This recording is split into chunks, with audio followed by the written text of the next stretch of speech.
Praise the Lord. ஆண்டவருடைய நாமத்திற்கு மகிமை உண்டாவதாக. Praise the Lord. Glory be to the name of the Lord.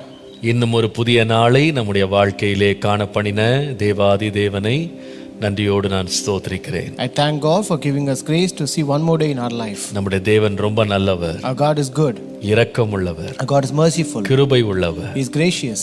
இந்த நாளிலேயும் தொடர்ந்து நீதிமொழிகளிலிருந்து நாம் தியானிக்கும்படி தேவன் நமக்கு தந்திருக்கிற கிருபை எண்ணி தேவனை ஸ்தோத்திரிக்கிறேன். I thank God for the grace that the Lord has rendered to meditate also today from the book of இன்றைக்கு Proverbs. கர்த்தர் நம்மோடு பேசும்படி இடைபடும்படி நம்மை சந்திக்கும்படி தேவனுடைய முகத்தை நோக்கி நாம் மன்றாடி ஜெபம் பண்ணுவோம். Let us seek the face of the Lord and pray that the Lord may speak with us and minister with us today. Thank you, Lord. கிருபை பொழிந்திடுமே உமது கிருபை பொழிந்திடுமே கிருபை பொழிந்திடுமே உமது கிருபை பொழிந்திடுமே கிருபையின் அரசே சபையின் சீரசே கிருபையின் அரசே சபையின் சீரசே கிருபை பொழிந்திடுமே உமது கிருபை பொழிந்திடுமே அருள் மாறி பெற்றிடவே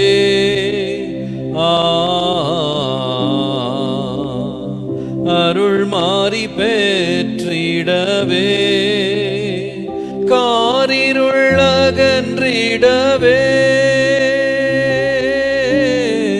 பாரில் பாவிகள் பரநடி பணிய கிருபை பொழிந்திடுமே உமது கிருபை பொழிந்திடுமே இயேசுவின் நாமமதை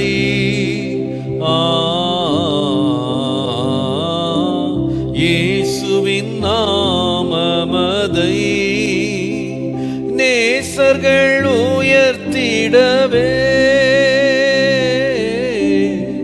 பேசும் அடியார் பலனடைந்திடவே கிருபை பொழிந்திடுமே உமது கிருபை பொழிந்திடுமே ஆதிசபை அது போல் ஆதிசபை அது போல் ஆவியின் வரங்களினால் அலங்கரித்தெம்மை ஆட்கொண்டுமது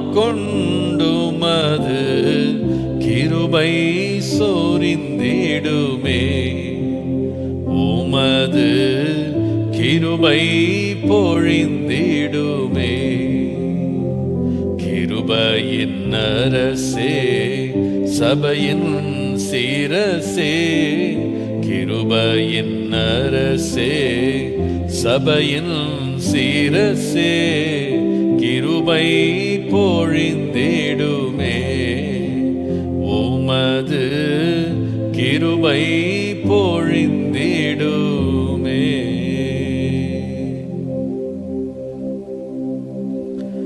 இரக்கமும் கிருபையும் உள்ள நல்ல ஆண்டவரே, உம்முடைய கிருபை எங்கள் மேல் இன்றைக்கு பொழியும்படி உம்முடைய பாதத்தண்டைக்கு நாங்கள் வந்திருக்கிறோம். Our gracious and merciful Father, we come to your presence in this morning hour that you may render your grace upon us, Lord. ஆண்டவரே, உம்முடைய கிருபை இல்லாமல் எங்களால் ஒன்றுமே செய்ய முடியாது. Lord, we cannot do anything but without your grace, Lord. நாங்கள் நிர்மூலமாகாதிருப்பது உம்முடைய சுத்த கிருபை. Lord, it is your grace that we are not consumed, Lord. இன்றைக்கு புது கிருபை தந்து பேசவும் கேட்கவும் கீழ்ப்படியவும் அதன்படி செய்யவும் எங்களுக்கு கிருபை தார். Lord, give us new grace today, and Lord, help us to, Lord, listen, to hear and do accordingly, Father. உம்முடைய நாமத்தை மகிமைப்படுத்தும். Glorify your name. இயேசுவின் நாமத்தில் பிதாவே. In Jesus' name we pray. Amen. Amen. ஆமென். கர்த்தர் நல்லவர், கர்த்தர் பெரியவர். God is good and God is great. நாம் தொடர்ந்து நீதிமொழிகள் புஸ்தகத்திலிருந்து நாம் தியானிக்கலாம். Let us continue our devotion from the book of Proverbs. நீதிமொழிகளின் புஸ்தகம் 3ஆம் அதிகாரம் 34ஆம் வசனத்தை வாசிக்கலாம். Proverbs chapter 3 verse 34. 3:34. 3:34. இகழ்வோரை அவர் இகழுகிறார், தாழ்மை உள்ளவர்களுக்கோ கிருபை அளிக்கிறார். Surely he scorns the scornful but gives grace to the humble. தாழ்மை உள்ளவர்களுக்கு கிருபை அளிக்கிறார். He gives grace to the humble. கர்த்தருடைய நாமத்திற்கு மகிமை உண்டாவதாக. Glory be to the name of the Lord. நம்முடைய தேவன் கிருபை உள்ள தேவன். Our God is a gracious God. அவர் கிருபை உள்ளவர் மாத்திரமல்ல, கிருபையை தருகிற தேவன். He is not only gracious but he also gives us grace. எபிரேயர் 4ஆம் அதிகாரம் 15 16 வாசிக்கும்போது, If you read Hebrews chapter 4 verses 15 and 16, நம்முடைய பலவீனங்களை குறித்து பரிதபிக்க கூடாத பிரதான ஆசாரியர் நமக்கிராமல் எல்லா விதத்திலும் நம்மை போல் சோதிக்கப்பட்டும் பாவமில்லாதிருக்கிற பிரதான ஆசாரியரே நமக்கு இருக்கிறார். ஆதலால் நாம் இரக்கத்தை பெறவும் ஏற்ற சமயத்தில் சகாயம் செய்யும் கிருபையை அடையவும் தைரியமாய் கிருபாசன தண்டையிலே சேரக்கடவோம் என்று வாசிக்கிறோம். For we do not have a high priest who cannot sympathize with our weaknesses, but was in all points tempted as we are, yet without sin. Let us therefore come boldly to the throne of grace, that we may obtain mercy and find grace to help in time of need. கர்த்தருடைய பரிசுத்த நாமத்திற்கு மகிமை உண்டாவதா. Glory be to the holy name of God. நம்முடைய தேவன் கிருபை உள்ளவர். Our God is gracious. அவர் கிருபையின் சிங்காசனத்திலே வீற்றிருக்கிறவர். And he is seated on the throne of grace. ஏற்ற சமயத்திலே சகாயம் செய்யும் கிருபையை அடையும்படி நம்மை அவரிடம் வரும்படி அழைக்கிறவர். And he also invites us to come to that throne of grace, that we may obtain mercy and find grace to help in time of need. நம்முடைய எல்லாருக்கும் கிருபை தேவை. We all need grace. தாவீது இந்த கிருபையை பற்றி சொல்லும் பொழுது சங்கீதம் 63:3 வாசிக்கும் பொழுது, ஜீவனை பார்க்கிலும் உமது கிருபை நல்லது என்று சொல்வார். When David says about this grace, he says in Psalm 63:3, your loving kindness is better than life. ஏன் அதை எப்படி சொன்னார்? Why did he say that? 103ஆம் சங்கீதம் 14 முதல் நீங்கள் வாசிப்பீர்களானால், If you read Psalm 103 verse 14 onwards, நம்முடைய உருவம் இன்னதென்று அவர் அறிவார், நாம் மண்ணென்று நினைவு கூறுகிறார், மனுஷனுடைய நாட்கள் புல்லு கொப்பாய் இருக்கிறது, வெளியின் புஷ்பத்தை போல பூக்கிறான், காற்று அதன் மேல் வீசினவுடனே அது இல்லாமற் போயிற்று, அது இருந்த இடமும் இனி அதை அறியாது. For he knoweth our frame, he remembereth that we are dust. As for man, his days are as grass, as a flower of the field, so he flourishes. For the wind passeth over it, and it is gone, and the place thereof shall know it no more. தாவீது தான் யார், என்ன நிலைமையிலே இருக்கிறேன், தன்னுடைய தன்மை என்ன என்பதை நன்றாய் அறிந்து வைத்திருந்தார். David understood very well that who was he and in what state was he. தேவனே அதை அவருக்கு தம்முடைய ஆவியினால் வெளிப்படுத்தி கொடுத்திருந்தார். And it was God himself who revealed it to through his spirit. அவர் சொல்லுகிறார், நாம வெறும் மண்ணாக தான் இருக்கிறோம். He says that we are all dust and mud. நாம் புல்லை போல இருக்கிறோம். We are like grass. காய்ந்து போகிற புஷ்பத்தை போல நாம் இருக்கிறோம். We are like flowers that fades away.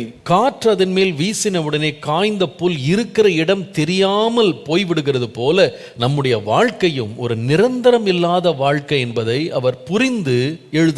When the wind blows over the grass, it is completely destroyed and it flies away. Similarly, our life is not stable, and he writes here so. இதை சொல்லிவிட்டு அடுத்த வசனம் 17ஆம் வசனத்தில் அவர் சொல்லுகிறத பாருங்க. After saying this, he writes in next verse 17. 103ஆம் சங்கீதம் 17ஆம் வசனம். Psalm 103 verse 17. கர்த்தருடைய கிருபையோ அவருக்கு பயந்தவர்கள் மேலும் அவருடைய நீதி அவர்கள் பிள்ளைகளுடைய பிள்ளைகள் மேலும் அநாதியாய் என்றென்றும் உள்ளது என்று வாசிக்கிறோம். But the mercy of the Lord is from everlasting to everlasting on those who fear him, and his righteousness to children's children. என்றென்றைக்கும் அநாதியாய் இருக்கிற அவருடைய கிருபை. The grace of God which remains forever. ஏற்ற சமயத்தில் நமக்கு சகாயம் செய்கிற அந்த கிருபை. The grace that helps us in time of our need. நான் நினைக்கிறேன் நம்முடைய தேவைக்கு உதவுகிறது தான் உண்மையான உதவி. So our true help is a help when they help in our time of need. உதாரணமாக ஒரு ஃபயர் இன்ஜின் எடுத்துக்கொள்ளுங்களேன், தீ அணைப்பு வண்டியை யோசித்துக்கொள்ளுங்க. For example, you consider a fire engine.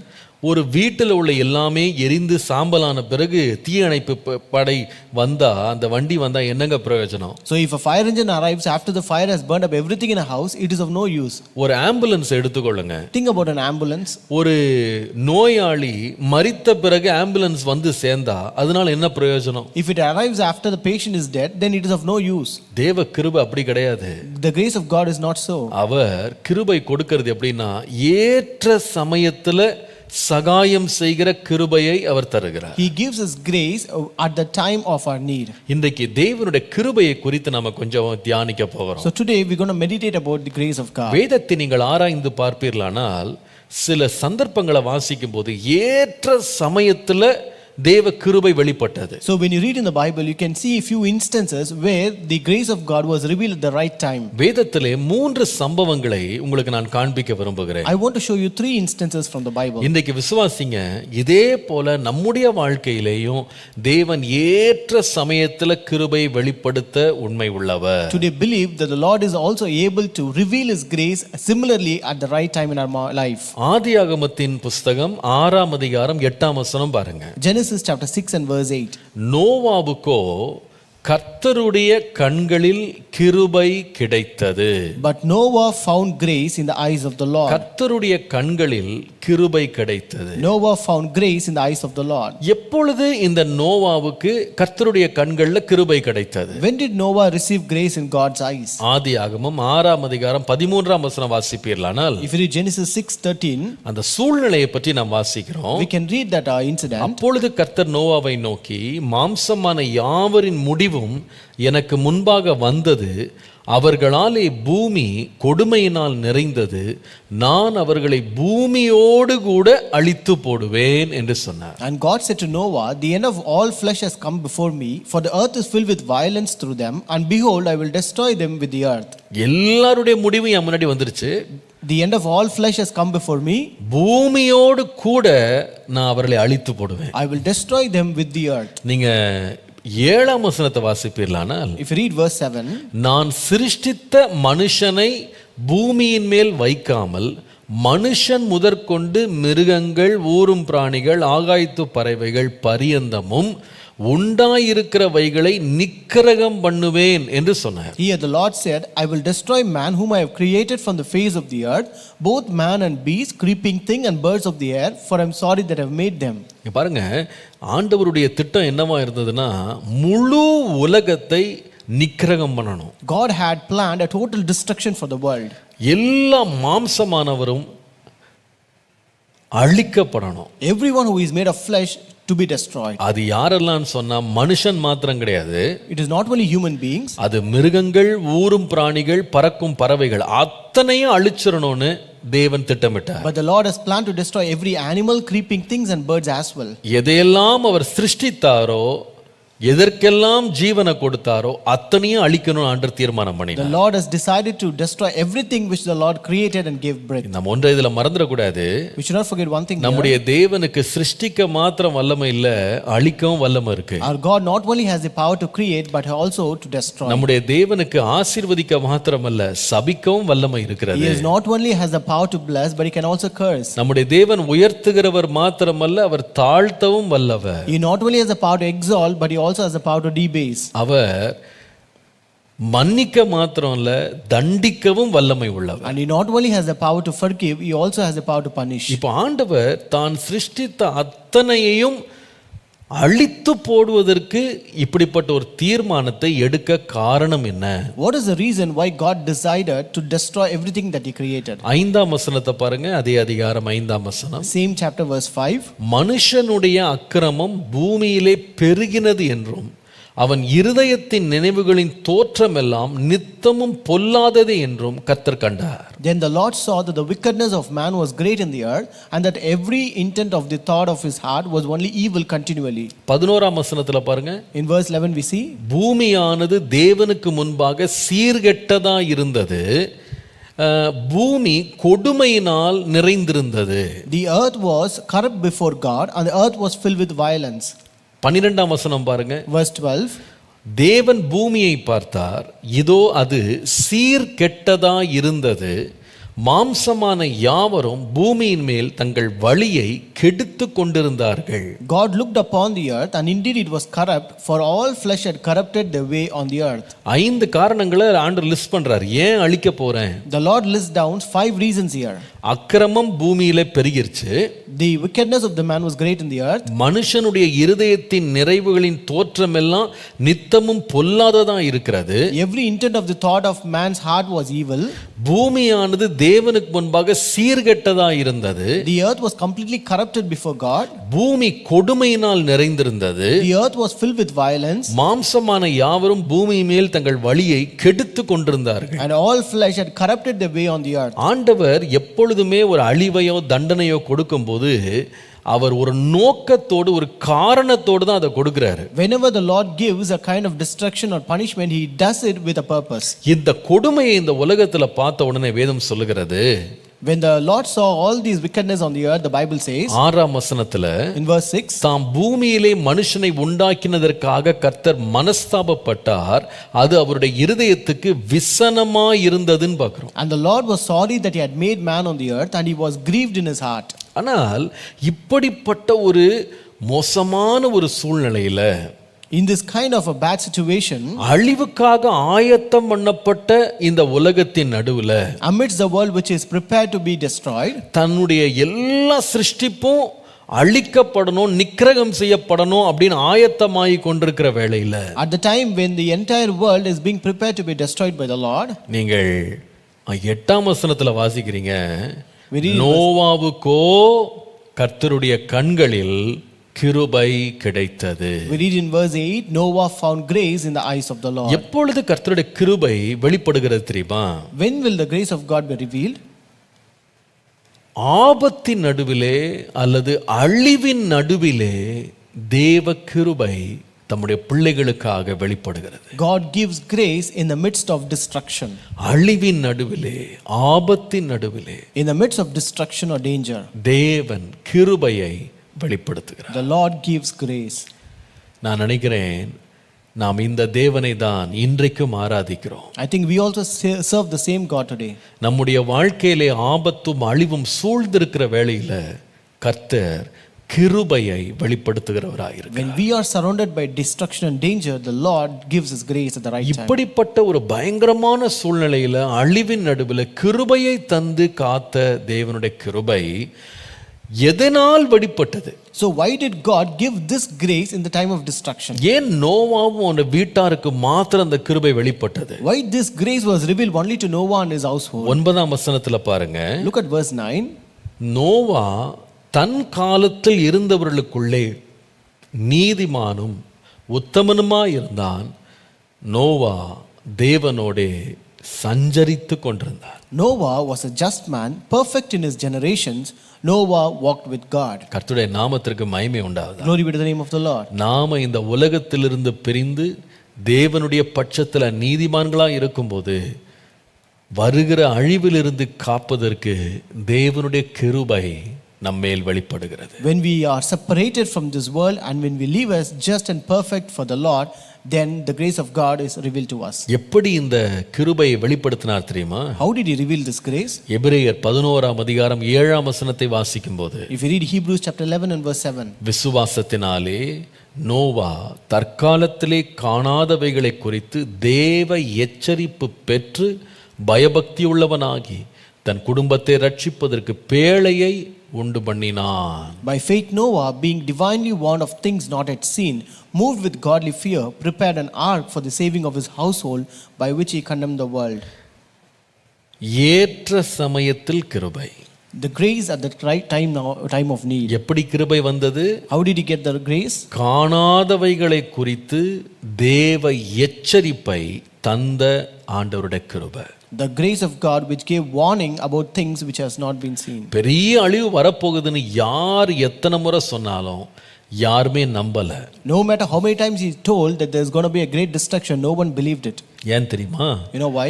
இந்த மாதிரி ஒரு அழிவை அவங்க பார்த்ததில்லை. This world has not seen such a kind of destruction yet. அன்றைக்கு இருந்த மக்கள் மழையை கூட பார்த்ததில்லை. Those people have not even witnessed rains. ஆனா நோவாவின் மேல் ஏற்ற சமயத்தில் ஒரு விசேஷ கிருபை வெளிப்பட்டது. But a grace was revealed upon Noah at the right time.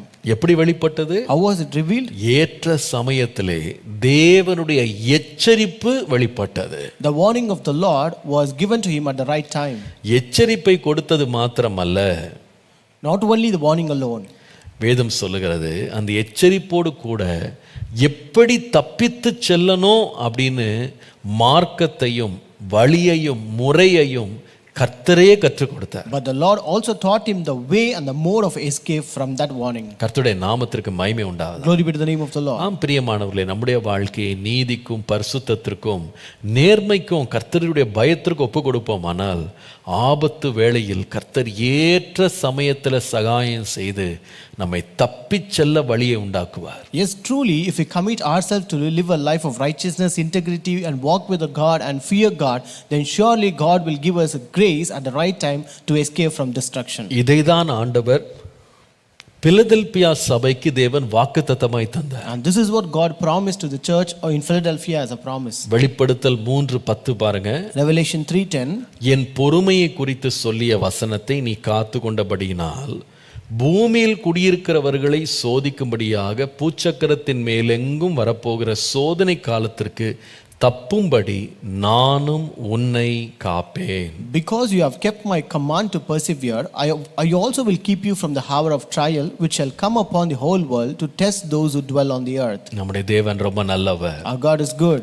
ஆபத்து காலத்தில் அனுகூலமான துணையாய் இருக்கிறவர். Our God is a good help at the time of destruction. A very present help in the time of trouble.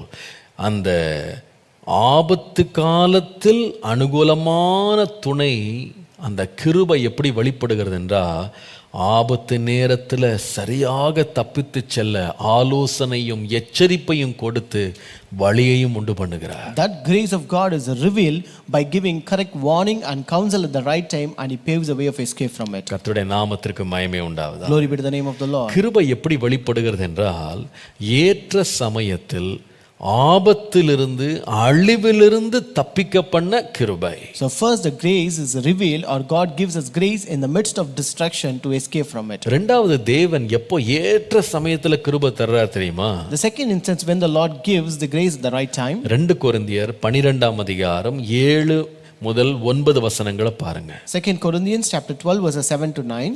அன்றியும் எனக்கு வெளிப்படுத்தப்பட்டவைகளுக்குரிய மேன்மை நிமித்தம் நான் என்னை உயர்த்தாதபடிக்கு என் மாமிசத்திலே ஒரு முள் கொடுக்கப்பட்டிருக்கிறது. என்னை நான் உயர்த்தாதபடிக்கு அது என்னை குட்டும் சாத்தானுடைய தூதனாய் இருக்கிறது. And lest I should be exalted above measure, by the abundance of the revelation, a thorn in the flesh was given to me, a messenger of Satan to buffet me, lest I be exalted above measure. அது என்னை விட்டு நீங்கும்படி நான் 3 தரம் கர்த்தரிடத்தில் வேண்டிக் கொண்டேன். அதற்கு அவர், என் கிருபை உனக்கு போதும், பலவீனத்திலே என் பலம் பூரணமாய் விளங்கும் என்றார். ஆகையால் கிறிஸ்துவின் வல்லமை என்மேல் தங்கும்படி என் பலவீனங்களை குறித்து நான் மிகவும் சந்தோஷமாய் மேன்மை பாராட்டுவேன். Concerning this thing, I pleaded with the Lord 3 times that it might depart from me. And He said to me, my grace is sufficient for you, for my strength is made perfect in weakness. Therefore most gladly I will rather boast in my infirmities, that the power of Christ may rest upon me. கர்த்தருடைய பரிசுத்த நாமத்திற்கு மகிமை உண்டாவதாக. Glory be to the holy name of God. இந்த பகுதியிலே பவுல் கடந்து சென்ற ஒரு உண்மையான அனுபவத்தை பற்றி நம்ம படிக்கிறோம். Here in this passage we read the real experience of Apostle Paul. இந்த உலகம் பவுலை எப்படி பார்த்தது என்று சொன்னால், ஒரு பெரிய தேவனுடைய தூதனாக, ஒரு ஊழியனாக அவரை பார்த்தது. The world looked at Paul as a great messenger of God and a minister of God. ஆனால் அவருடைய தனிப்பட்ட அந்தரங்க வாழ்க்கையை பார்ப்பீர்களானால், சாத்தான் குட்டுகிற ஒரு முள்ளாக அவருடைய வாழ்க்கையில் ஒரு போராட்டம் இருந்தது. But when you look at his private life, he had a thorn in his life which was buffeted by the messenger of Satan. கர்த்தரே அதை அனுமதித்தார் என்பது நம்ப முடியாத ஒன்றாய் இருக்கிறது. And it is really unbelievable that Lord himself permitted this. நாம பொதுவாக வெற்றி உள்ளவர்கள், வாழ்க்கையிலே சாதித்தவர்கள் பிரபலமானவர்களெல்லாம் பார்க்கும்போது அவரோட வாழ்க்கையில் எந்த போராட்டமுமே இருக்காதுன்னு நம்ம நினைக்கிறோம். Generally, when we see people who are very successful, who are powerful and popular, we think that they don't have any kind of struggles in their life. நம்ம நினைக்கிறோம் அவங்க வாழ்க்கையில் எந்த குறையுமே இருக்க முடியாது. We say that they will be very perfect and there will not be any kind of imperfections in their life. நம்ம என்ன நினைப்போம்னா அவங்களுக்கெல்லாம் என்ன தீங்கு நடக்கும்? And we would think what could be bad for them. அவங்க நல்லா படிச்சிருக்கிறாங்க, அவங்க நல்ல வேலையில் இருக்கிறாங்க, நல்ல உயர்வில் இருக்கிறாங்க, நல்லா சம்பாதிக்கிறாங்க. They are educated, they are employed, they earn well, they are in a very high positions. ஆனால் ஒன்றும் மறந்துடாதீங்க, But don't forget one thing. நிறைய வேளையில் உலகத்தின் முன்பாக ரொம்ப உயர்ந்த இடங்கள்ல இருக்கிற நிறைய பேர் தனிப்பட்ட வாழ்க்கையில் சில பலவீனங்களோடு, சில போராட்டங்களோடு, சில வேதனைகளோடு, சில தோல்விகளோடு அவங்க போராடிட்டு இருக்கிறாங்கன்றதை மறந்துடக்கூடாது. But don't ever forget people who achieve great things in their life, but in their private life there is a struggle, a weakness, a shortcoming, a lacking or a pain that always they struggle with. நல்லா கவனிக்கணும். You have to listen carefully. கர்த்தர் சில வேதனையின் பாதைகள் நடுவில் கொண்டு வருகிற பிரச்சனைகளுக்கும் ஒரு காரணம் இருக்கிறதுன்றதை மறந்துடக்கூடாது. We should not forget that the Lord also has a reason for us to bring problems in our life. இங்கே பார்த்தீங்கன்னா தேவனே இந்த வியாதியை அனுமதித்தது காரணம் என்ன? So here when you see, why did the Lord himself permit this disease in him? ஏன் தெரியுமா? You know why? பவுலுடைய பிரச்சனை மக்கள் பார்க்காத ஒரு பிரச்சனை. So the problem of Paul is something which the people have not witnessed. ஏன் இதை ஆண்டவர் அனுமதித்தார் அப்படின்னு சொன்னா, why did the Lord permit it? அவன் பெருமையில அவன் மேலே தன்னையே உயர்த்தி கொள்ளக்கூடாது. That he should not be puffed up in pride. ஆகவே சாத்தான் குட்டுகிற முள்ள போல இருந்தாலும் அதை ஆண்டவர் பயன்படுத்தி பவுலுக்கு நன்மையே அதன் மூலமாய் செய்தார். Though it was a thorn which is being buffeted by Satan, but God used the same to bring benefit to Paul. சில வேளையில் ஆண்டவர் தீமையானவைகளை கூட நம்முடைய நன்மைக்காக பயன்படுத்துகிறார். Sometimes the Lord uses the evil things of our life for our benefit. 119 சங்கீதம் 64 67 வசனத்தை பாருங்க. If you read Psalm 119 and verse 67, நான் உபத்திரவப்படுவதற்கு முன் வழி தப்பி நடந்தேன், இப்பொழுதோ உம்முடைய வார்த்தையை காத்து நடக்கிறேன். Before I was afflicted, I went astray, but now I keep your word. நீங்கள் யோபுவினுடைய வாழ்க்கையை குறித்து அவர் சொல்லுகிற வார்த்தையை பாருங்க. If you look at the life of Job, the words that is said by him. யோபு 23:10. Job 23:10.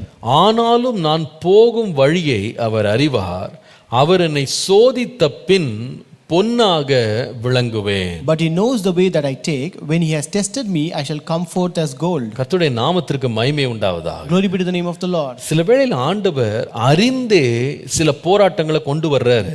Sometimes the Lord brings certain struggles in our life aware. எதற்காக கொண்டு வர்றாருன்னா நம்முடைய நன்மைக்காக. He brings it for a benefit. நம்முடைய பாதுகாப்புக்காக. For a protection.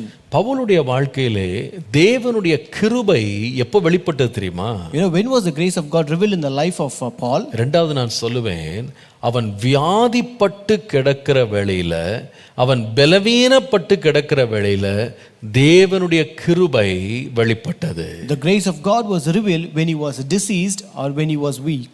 கர்த்தருடைய நாமத்திற்கு மகிமை உண்டாவதாக. Glory be to the name of the Lord. நம்முடைய தேவனுடைய கிருபை நமக்கு எப்பொழுது வெளிப்படுகிறது? The grace of God is revealed when?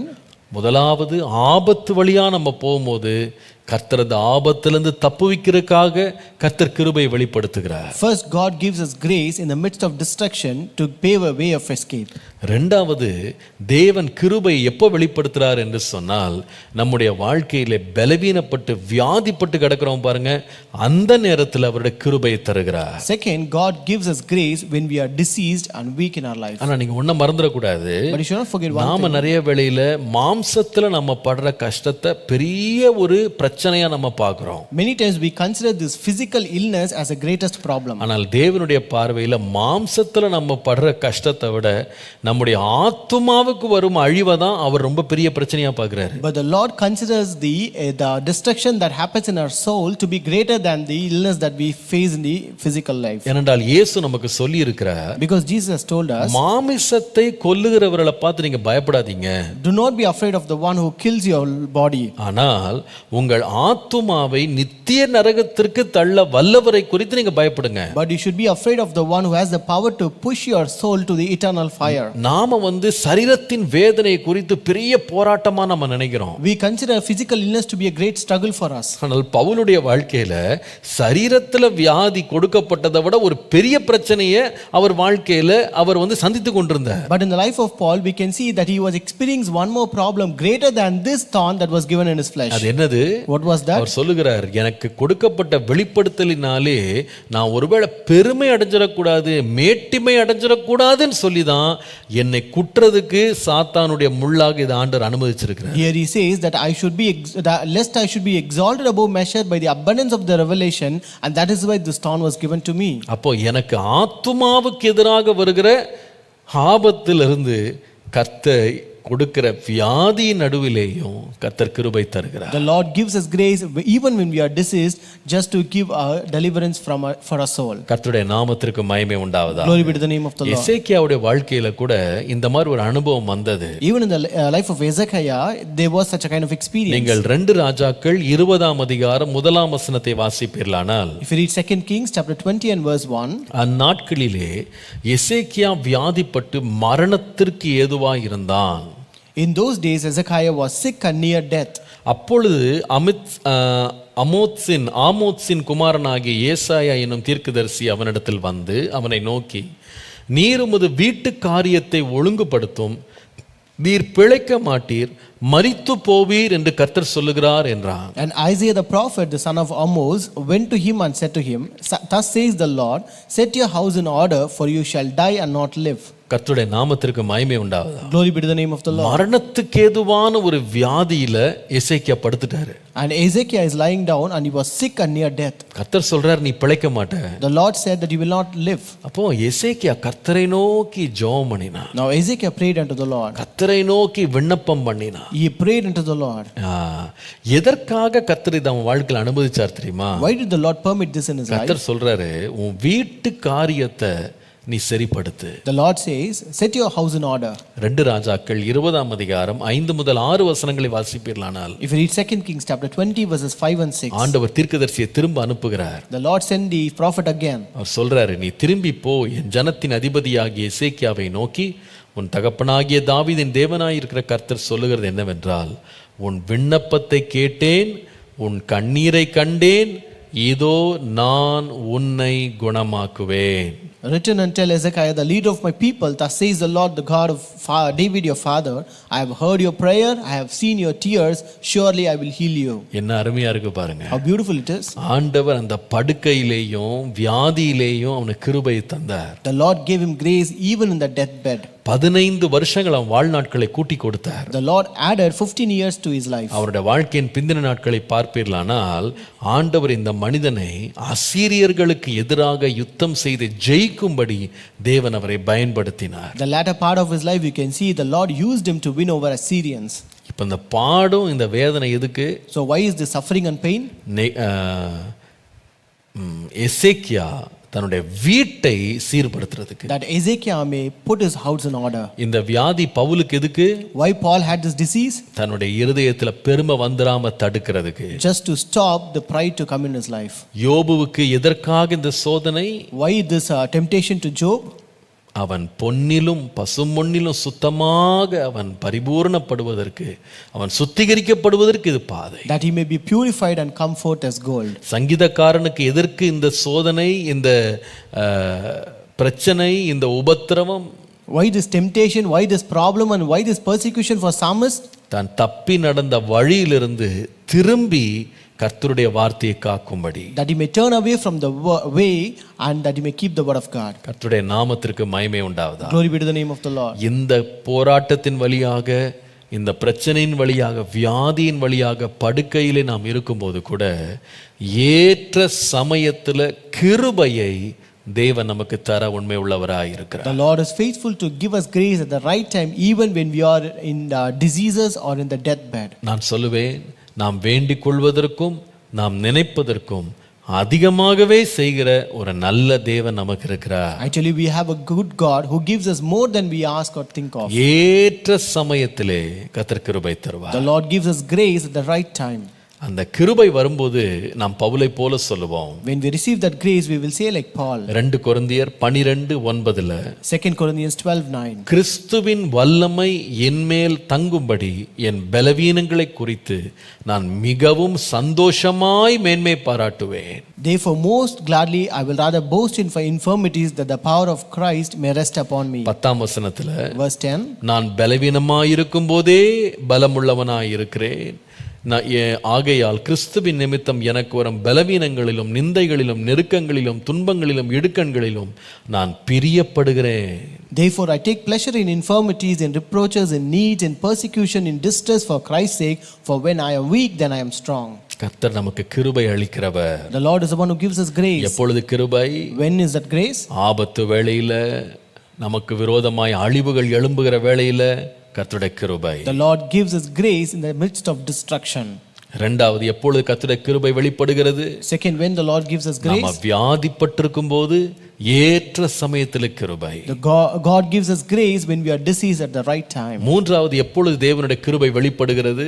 Third, when God gives us grace. நெகேமியாவின் புஸ்தகம் 9ஆம் அதிகாரம் 17 19 பாருங்க. Book of Nehemiah chapter 9 verses 17 to 19. நெகேமியா 9:17 19. Nehemiah 9:17 to 19. அவர்கள் செவி கொடுக்க மனதில்லாமலும் அவர்களிடத்திலே நீர் செய்த உம்முடைய அற்புதங்களை நினையாமலும் போய் தங்கள் கழுத்தை கடினப்படுத்தி தங்கள் அடிமைத்தனத்துக்கு திரும்பும்படி அவர்கள் கலகம் பண்ணி ஒரு தலைவனை ஏற்படுத்தினார்கள்.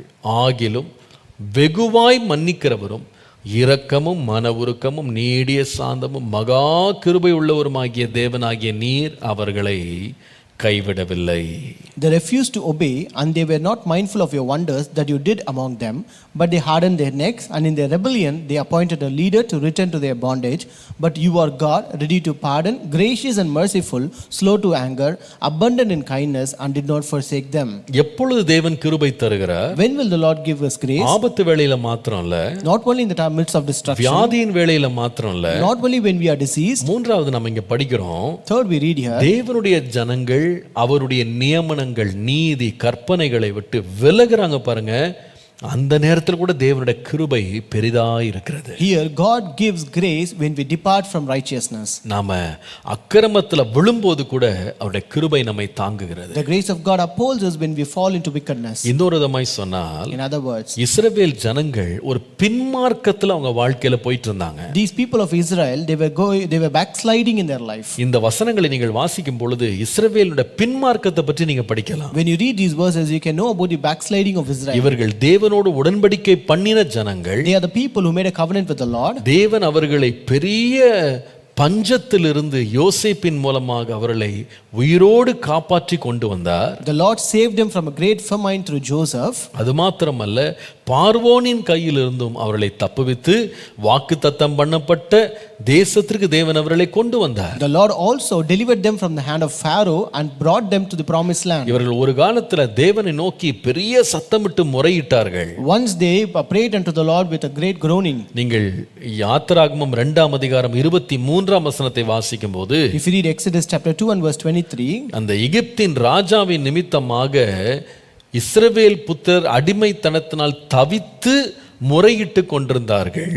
அவர்கள் அடிமைத்தனத்திலிருந்து முறையிடும் சத்தம் தேவ சந்நிதியிலே எட்டியது என்று பார்க்கிறோம். Here we read that the children of Israel groaned because of the bondage, and they cried out, and their cry came up to God because of the bondage. தேவ சமூகத்தில் எட்டற வரைக்கும் சத்தம் போட்டு அவங்க முறையிட்டு இருக்காங்க. They cried and groaned that it reached the presence of God. நீங்கள் வாசிப்பீர்களானால் இப்படிப்பட்ட முறையிடுதலின் நடுவுல கர்த்தர் என்ன செய்தார்னா, மோசே அனுப்பி அவங்களுக்கு விடுதலை தருவார் என்று வாக்கு பண்ணினார். So here when the people cried and groaned unto the Lord sent Moses and promised them that he will deliver them. நீங்கள் யாத்திராகமம் 4ஆம் அதிகாரம் 31ஆம் வசனம் பாருங்க. If you read Exodus chapter 4 verse 31, ஜனங்கள் விசுவாசித்தார்கள், கர்த்தர் இஸ்ரவேல் புத்திரரை சந்தித்தார் என்றும் அவர்கள் படும் உபத்திரவங்களை கண்ணோக்கி பார்த்தார் என்றும் அவர்கள் கேட்டபோது தலைகுனிந்து தொழுது கொண்டார்கள். So the people believed, and when they heard that the Lord had visited the children of Israel and that he had looked upon their affliction, then they bowed their heads and worshipped.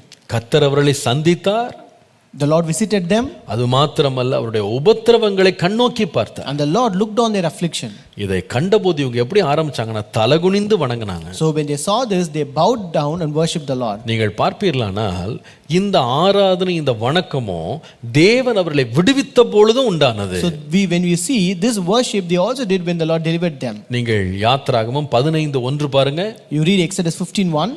மோசேயும் இஸ்ரவேல் புத்திரரும் கர்த்தரை புகழ்ந்து பாடின பாட்டு, கர்த்தரை பாடுவேன், அவர் மகிமையாய் வெற்றி சிறந்தார், குதிரையையும் குதிரை வீரனையும் கடலில் தள்ளினார் என்று பாடினாங்க. Then Moses and the children of Israel sang this song to the Lord and spoke, saying, I will sing to the Lord, for he has triumphed gloriously. The horse and its rider he has thrown into the sea. யாத்திராகமம் 15:20 பாருங்க. Look at Exodus 15:20. அங்கே Miriam, Aaron மோசேயினுடைய சகோதரி Miriam என்ன செய்கிறாள்னா, தீர்க்கதரிசி தன் கையிலே தம்புரை எடுத்துக்கொண்டு சகல ஸ்திரீகளும் தம்புருகளோடு நடனத்தோடு அவளுக்கு பின்னே புறப்பட்டு போனார்கள்னு பார்க்கிறோம். Here we read Miriam the prophetess, the sister of Aaron, took the timbrel in her hand, and all the women went out after her with timbrels and with dancers. இப்படி ஒரு காலம் தேவனை ஆராதித்து அவரை மகிமைப்படுத்தி அவரை பின்பற்றி போன இஸ்ரவேல் ஜனத்தினுடைய இன்றைய நிலைமை என்ன தெரியுமா? You know what is the present state of these people of Israel who once worshipped the Lord and who sang songs and worshipped and praised God? நெகேமியா 9:17-18 வாசிக்கும் போது, if you read Nehemiah chapter 9 verses 17 and 18, தேவனுடைய மகத்துவங்களை அதிசயங்களை மறந்து போனார்கள்னு பார்க்கிறோம். we read they forgot the wonders and miracles of God. அவர்கள் தங்களுடைய கழுத்தை கடினமாக்கினார்கள்னு பார்க்கிறோம். we read they hardened their necks. அவர்கள் தேவனுக்கு விரோதமாக முரட்டாட்டம் பண்ணினார்கள். they rebelled against the Lord. அவர்கள் எகிப்திற்கு திரும்பி போக ஒரு தலைவனை தங்களுக்காக ஏற்படுத்தி கொண்டார்கள். they appointed a leader for themselves to return to Egypt. அவர்கள் வார்ப்பிக்கப்பட்ட ஒரு கன்றுக்குட்டியை தங்களுக்கு உண்டாக்கினார்கள். 18ஆம் வசனம். in verse 18 they made a golden calf for themselves. அது மாத்திரமல்ல, எகிப்திலிருந்து நீதான் என்னை கொண்டு வந்தாயின்னு சொல்லி அந்த அந்த விக்கிரகத்துக்கு முன்பாக அவங்க என்ன செய்தாங்கன்னா, கர்த்தரை கோபமூட்டத்தக்கதான பெரிய அக்கிரமங்களை செய்தாங்க. and they also angered God by doing great defiling things before that idol. இதெல்லாம் செய்து முடித்த போது ஆண்டவர் உங்களை முற்றிலுமாய் சர்வநாசம் பண்ணி அழிச்சிருக்கணும். after doing this the Lord should have destroyed them completely. ஆனால் இவர்கள் ஒவ்வொரு முறை வழி தப்பும் போதும் மோசே என்ன செய்தார்னா, அவர்களுக்காக தேவ சமூகத்திலே மன்றாடினார். but every time they backslided, Moses pleaded in the presence of God. ஆண்டவரே, அவர்களை கொன்று போடாதீரும், Lord, do not destroy them. அவர்களை நிர்மூலமாக்கிராதீரும். Lord, do not consume them. தேவனுடைய இரக்கங்களுக்காக அந்த மனிதன் அழுது ஜெபித்தான். He cried and begged for God's mercies. தேவனே அவர்களை மன்னித்து விடும் என்று அவர்களுக்காய் மன்றாடினான். and he also pleaded God to forgive them. ஜனங்கள் எப்பொழுதெல்லாம் தங்களுடைய குற்றங்களில் இருந்து மனஸ்தாபப்பட்டு மனம் திரும்பினாங்களோ அப்பொழுதெல்லாம் தேவன் என்ன செய்தார்னா, அழிவு வர்ற நேரத்தில் அவங்க முற்றிலுமாய் சர்வநாசமாகிற வேளையில் கர்த்தர் அந்த நேரத்தில் பின்மார்க்கத்தில் இருந்த மக்களுடைய சத்தத்துக்கும் செவி கொடுத்து ஏற்ற சமயத்தில் கிருபையை தேவன் அனுப்பினார். every time people regretted and repented of the mistakes and turned to the Lord also heard their voices of repentance, and the Lord sent his grace at the right time. ஆகவேதான் பிரசங்கி 3:22 வாசிக்கும் போது புலம்பல் 3:22, that's why if you read in Lamentations 3:22, நாம் நிர்மூலமாகாதிருப்பது கர்த்தருடைய கிருபையே, அவருடைய இரக்கங்களுக்கு முடிவில்லை என்று வாசிக்கிறோம். through the Lord's mercies we are not consumed because his compassions fail not. அன்பானவர்களே, நம்முடைய வாழ்க்கையில கூட சில வேளையில தேவன் கொடுத்த வழி கற்பனை நியமனங்களை விட்டு நாம் சில வேளையில பின்வாங்கி போயிருக்கலாம். My beloved, even in our life many times we have turned away or backslided from the laws, the commandments and the rules that the Lord has given us. நம்முடைய விசுவாசத்தை நம்ம இழந்திருக்கலாம். We would have lost our faith. நம்முடைய நோக்கங்களை நம்ம இழந்திருக்கலாம். We would have lost our purpose. நம்முடைய வார்த்தைகளாலும் செய்கைகளாலும் தேவனுக்கு துக்கத்தை உண்டாக்கி இருக்கலாம். We would have displeased God with our works and words. சில வேளையிலே தேவனுக்கு விரோதமாக கேள்விகளை எழுப்பி தேவனையே நாம் பரீட்சை பார்த்திருக்கலாம். We would have raised many questions against God, and we would have even tempted God many times. அவருடைய சத்தத்துக்கு செவிகொடாமல் கீழ்ப்படியாம போயிருக்கலாம். We would have disobeyed God and not given heed to his voice. ஏன் சிலவேளை பேதுருவை போல இயேசுவையே நாம் மறுதலித்திருக்கலாம். Sometimes like Peter we may have even denied God. ஆனால் இன்றைக்கு பரிசுத்த ஆவியானவருடைய சத்தத்தை நாம் கேட்போமானால், but if today if we listen to the voice of the Holy Spirit, நாம் செய்த தவறுகளுக்காய் மனஸ்தாபப்படுவோமானால், and if we repent of our mistake that we have committed, நாம் தேவனண்டை திரும்புவோமானால், and if we return to the Lord, ஏற்ற சமயத்திலே நம்மை விடுவிக்கிற, ரட்சிக்கிற, மன்னிக்கிற அவருடைய கிருபை நமக்காய் வெளிப்படுகிறது. The grace that forgives, that delivers at the right time is revealed to us. நான் நினைக்கிறேன் பேதுருவை போல இயேசுவை மறுதலித்தவனையும் மீண்டும் தூக்கி நிறுத்தி அவருக்காய் பயன்படுத்துகிற பாத்திரமாக நிறுத்த தேவன் வல்லவராய் இருக்கிறார். Like Peter, God is also able to lift us again up and also use us as a vessel for him. ஆகவே தான் பவுல் ரோமருக்கு எழுதும்போது ரோமர் 14ஆம் அதிகாரம் 4ஆம் வசனத்தை வாசித்தால், That's why when Paul wrote to Romans 14 and verse 4, மற்றொருவனுடைய வேலைக்காரனை குற்றவாளியாக தீர்க்கிறதற்கு நீ யார்? அவன் நின்றாலும் விழுந்தாலும் அவனுடைய எஜமானுக்கே அவன் உத்தரவாதி. அவன் நிலை நிறுத்தப்படுவான். தேவன் அவனை நிலை நிறுத்த வல்லவராய் இருக்கிறாரே. Who are you to judge another servant? For his own master he stands or falls. Indeed, he will be made to stand, for God is able to make him stand. ஆம், ஏற்ற சமயத்துல கிருபை. Grace at the right time. நம்முடைய வாழ்க்கையிலே மனம் திரும்புதலும் மன உடைவும் மனம் நொறுங்கி நாம் தேவ சமூகத்தில் திரும்பும்போது அழிக்காமல் நம்மை காக்கிற அவருடைய கிருபையை ஏற்ற சமயத்தில் வெளிப்படுத்துகிறார். When we turn to the Lord, repenting and having a kind of a remorse and a regretting for all the mistakes that we commit, the Lord is able to forgive us. And when we depart from this righteousness, பிசாசு நம்மை வஞ்சிக்கிற விதங்கள்ல ஒன்று என்ன தெரியுமா? so the way the Satan or devil will deceive us, அவன் நம்ம தவறு செய்யும் போது நம்மகிட்ட என்ன தூண்டுவான், என்ன சொல்லுவான்னா, இனி நீ தேவனண்டை வரவே முடியாது. when we commit a sin, he will provoke us saying that you can never again return to the Lord. நாம ஆண்டவருடைய கற்பனைகளை மீறும் போது நம்மகிட்ட சொல்லுவான், நீ போய் ஓடி ஒளிச்சுக்கோ, தேவனண்ட வராத. When we trespass, he will say, you go and hide yourself, you don't come to the Lord again. நாமட்ட ஆண்டவர் பேசும்போது கூட அவன் நம்மகிட்ட என்ன தூண்டுவான்னு சொன்னா, நீ உண்மையை ஒத்துக்கொள்ளாத, நீ ஏதாவது ஒரு பொய்யை சொல்லு. Even when the Lord speaks with us, he will provoke us saying that you don't accept the truth, but you just say a lie to the Lord. நம்மள ஆண்டவர் நம்முடைய பாவத்தை குறித்து கண்டிக்கும் போது அவன் எப்படி நம்மகிட்ட தூண்டுவான்னு சொன்னா, நீ பாவத்தை ஒத்துக்கிடாத, நீ செய்தேன்னு சொல்லாத, வேற யாராவது செய்தாங்கன்னு அவங்க மேல பழிய போட்டுரு. Even when the Lord convicts us regarding our sin, he will say, don't accept that it was your fault, but try to blame someone else. ஆனா ஒரு தேவனுடைய மனுஷன் தன்னுடைய குறைவின் நேரத்துல, விழுகையின் நேரத்துல, தன்னுடைய அக்கிரமத்தின் நடுவுல திறக்கப்பட்டிருக்கிற கிருபாசன தண்டைக்கு ஓடி வருவானானால், but if a man of God, if he comes to the throne of grace which is open at the times of his fall downs, his shortcomings, his times of his sins, நான் சொல்லுவேன், ஏற்ற சமயத்துல சகாயம் செய்யும் கிருபையை தேவன் அனுப்ப வல்லவராய் இருக்கிறார். the Lord is able to send his grace to help in time of need. சங்கீதம் 25:7 சொல்லுகிறது, Psalm 25:7 says, என் இளவயதின் பாவங்களையும் என் மீறுதல்களையும் நினையாதிரும். do not remember the sins of my youth nor my transgressions. கர்த்தாவே, உம்முடைய தயவின் நிமித்தம் என்னை உமது கிருபையின்படி நினைத்தருளும். According to your mercy, remember me for your goodness sake, O Lord. எப்பொழுது கிருபை வெளிப்படுகிறது? When the grace is revealed, நம்முடைய வாழ்க்கையில நாம் பின்மாறி போய் தேவனுடைய வழிகளை விட்டு விலகி போய் நாம் நின்று மனஸ்தாபப்பட்டு அவரை நோக்கி கூப்பிடும்போது கிருபை வெளிப்படுகிறது. when we depart from righteousness, when we backslide, and when we regret and repent and cry unto the Lord, then the grace is revealed to us. ஆகவே தான் சங்கீதம் 94:18 சொல்கிறது, That's why Psalm 94:18 says, என் கால் சறுக்குகிறது என்று நான் சொல்லும்போது, கர்த்தாவே உமது கிருபை என்னை தாங்குகிறது. if I say my foot sleeps, your mercy, O Lord, will hold me up. உமது கிருபை என்னை தாங்குகிறது. Your mercy holds me up. எப்போ தெரியுமா? You know when? என்னுடைய கால் சறுக்குகிறது என்று நான் சொல்லும்போது, when I say my foot slips.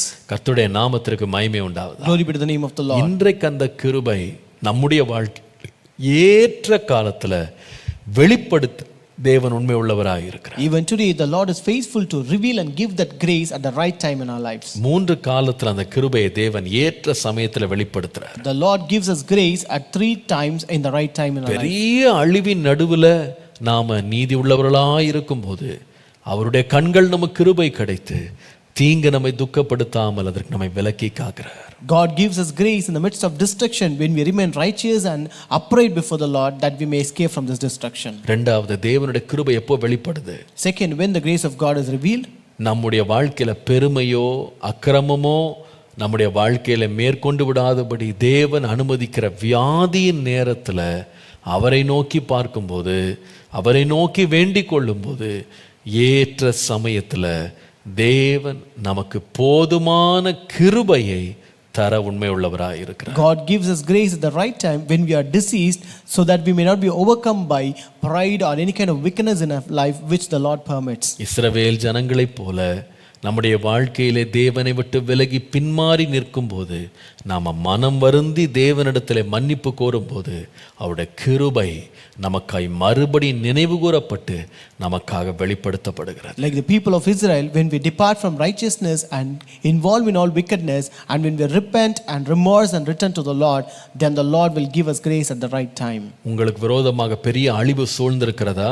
Is there a great destruction surrounding you? நோவாவை போல நீதிமானாயிருங்க. You be righteous like Noah. கர்த்தர் தப்பித்து செல்ல வழி செய்வா. The Lord will give you a way of escape from it. உங்க வாழ்க்கையில பவுலை போல வியாதி படுக்கைகள்ல நீங்க துவண்டு போய் இருக்கிறீங்களா?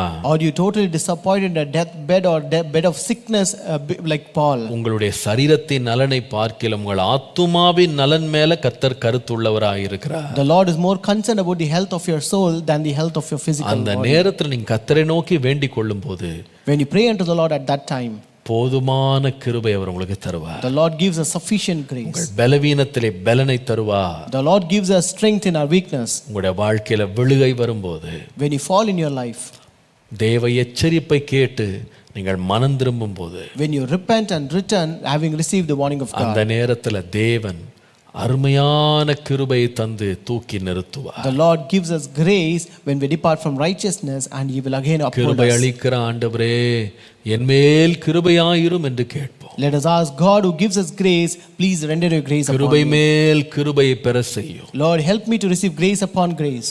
இன்றைக்கென கிருபை தாரும் என்று கேட்போம். Ask, Lord, give me grace today. கர்த்தர் கிருபை தந்து வழி நடத்துவார். May the Lord give us grace and lead us. ஜெபம் பண்ணுவோமா? Shall we pray? இரக்கமும் கிருபையும் உள்ள நல்ல ஆண்டவரே, Our merciful and gracious Father, ஏற்ற சமயத்திலே எங்களுக்கு சகாயம் செய்யும் கிருபையை நீர் கொடுக்கிறதற்காய் நன்றி. Lord, thank you for giving us grace to help in time of need. எங்களுடைய வாழ்க்கையிலே எங்களை சுற்றி பெரிய அழிவுகள் வரும்போது, ஆண்டவரே உமக்கு முன்பாக தனியாக இருந்தாலும் உத்தமத்திலே நடந்து உம்முடைய தயவை பெற்ற நோவாவை போல வாழ எங்களுக்கு கிருபை தார். Lord, though we are amidst a great destruction, Lord, let us be like Noah, who was alone and who lived a righteous life and who received the grace of God. ஆண்டவரே எங்களுடைய வாழ்க்கையிலே, ஆண்டவரே நாங்கள் வியாதிப்படும் பொழுது, செயலற்று நிற்கும் போது, ஆண்டவரே எங்களுடைய வாழ்க்கையிலே நீர் ஏதோ ஒரு நன்மையான கிரியை செய்கிறீர் என்பதை விசுவாசித்து நாங்கள் வேண்டிக் கொள்ளும் பொழுது, நீர் தருகிற கிருபையை பலவீனத்திலையும் பெற்றுக்கொள்ள கிருபை தார். Lord, when we are diseased in our life, Lord, and when we remain immobile, and Lord, when we consider that you are doing something for our good, and when we pray to the Lord, Lord, help us to receive that grace in our weakness, Lord. ஆண்டவரே எங்கள் வாழ்க்கையிலே தேவனை விட்டு பின்மாறி வழிவிலகி நிற்கும் பொழுது, உம்மை நோக்கி அண்டி உம்மை நாங்கள் பிரார்த்திக்கும் போது, எங்களுக்கு கொடுக்கிற புது கிருபைக்காக, எங்களை மறுபடியும் தூக்கி நிறுத்துகிற கிருபைக்காக நன்றி. Lord, again when we depart from our righteousness, and when we go to wicked ways, and again when we repent and return to you, Lord, thank you that you're going to give us grace and uphold us again, Lord. இன்னும் கிருபை மேல் கிருபை தந்து எங்களை வழி நடத்தும். Lord, give us grace upon grace and lead us, Lord. உம்முடைய நாமத்தை எங்கள் வாழ்க்கையிலே மகிமைப்படுத்தும். Glorify your name in our life, Lord. இயேசுவின் நாமத்தில் பிதாவே, In Jesus' name we pray. Amen. Amen. Amen.